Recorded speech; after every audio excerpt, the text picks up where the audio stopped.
സുധാമഴമേഘം. ഇന്ന് ഞാൻ ഇവിടെ നിങ്ങൾക്ക് ഏത് ഡിഷാണ് കാണിച്ചു തരാൻ പോകുന്നത് വെച്ച് കഴിഞ്ഞാൽ കുമ്പളങ്ങ കൊണ്ടുള്ള നാടൻ കറിയാണ്.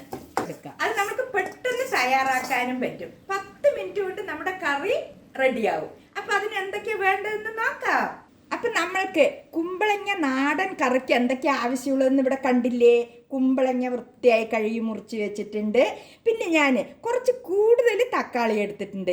അപ്പോൾ ആ ഗ്രേവിക്കുണ്ടല്ലോ ഭയങ്കര ടേസ്റ്റ് ആയിരിക്കും. പിന്നെ ഇപ്പം തക്കാളി സീസണും ആണല്ലോ, അപ്പം നമ്മൾക്ക് കുറച്ച് കൂടുതൽ ഇതെടുക്കാം. പിന്നെ ആവശ്യത്തിനുള്ള പരിപ്പാണ് ഞാൻ എടുത്തിരിക്കുന്നത്. ഇതാ കണ്ടില്ലേ, ഇത്രയാണ് എടുത്തിരിക്കുന്നത്.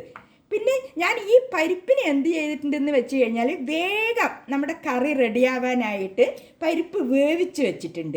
ഇത്രയും പരിപ്പിന് വേവിച്ച് വെച്ചതാണ്. പിന്നെ അടുത്തതായിട്ട് നാളികേരമാണ് എടുത്തിരിക്കുന്നത്. അത് നമ്മൾക്ക് ആവശ്യമുള്ളത്, നമ്മൾ എത്രയാണ് ഓരോ വീട്ടിലും ഉപയോഗിക്കുന്നതിനനുസരിച്ചിട്ട് നാളികേരം എടുത്തിട്ടുണ്ട്. പിന്നെ കുറച്ച് ജീരകം ഇതിൻ്റെ കൂടെ അരയ്ക്കാനായിട്ടാണ് എടുത്തിരിക്കുന്നത്. അപ്പം നമ്മൾക്ക് പാചകത്തിലോട്ട് കടക്കാം കേട്ടോ.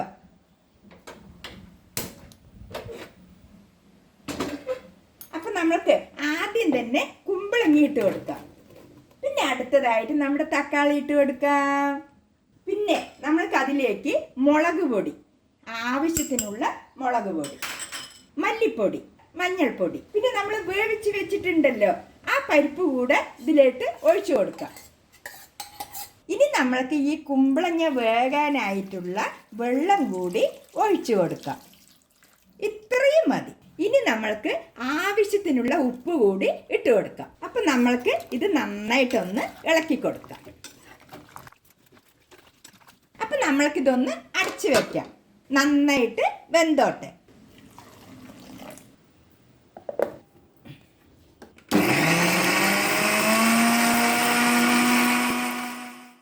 അപ്പോൾ ഞാൻ എന്ത് ചെയ്തു എന്ന് വെച്ച് കഴിഞ്ഞാൽ തേങ്ങയും ജീരകവും കൂടെ നന്നായിട്ട് അരച്ചെടുത്തു കേട്ടോ.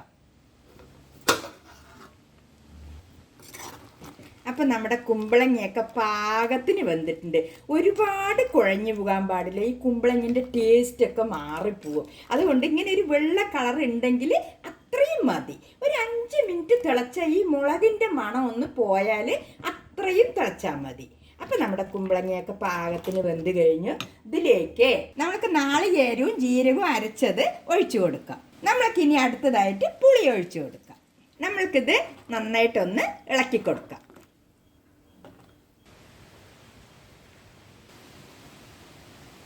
നമ്മുടെ കുമ്പളങ്ങക്കറി തിളച്ച് വരുന്നത് കണ്ടില്ലേ.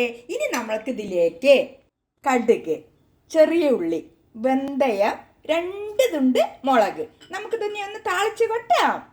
എണ്ണ നന്നായിട്ട് ചൂടായിട്ടുണ്ട്. ഇതിലേക്ക് നമ്മൾക്ക് കടുക് ഇട്ട് കൊടുക്കാം. കടുക് നന്നായിട്ട് പൊട്ടി വന്നിട്ടുണ്ട്.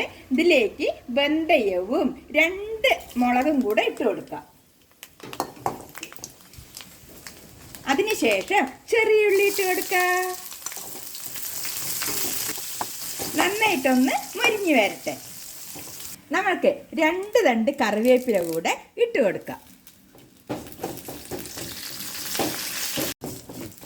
ഇനി നമ്മൾക്കിതിലേക്ക് ശകലം കായപ്പൊടി കൂടെ ഇട്ട് കൊടുക്കാം.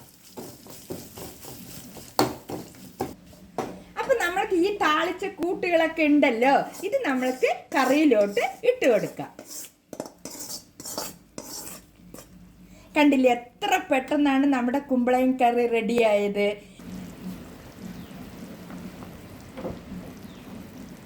അപ്പോൾ ഇവിടെ എല്ലാം സിമ്പിളാണ്.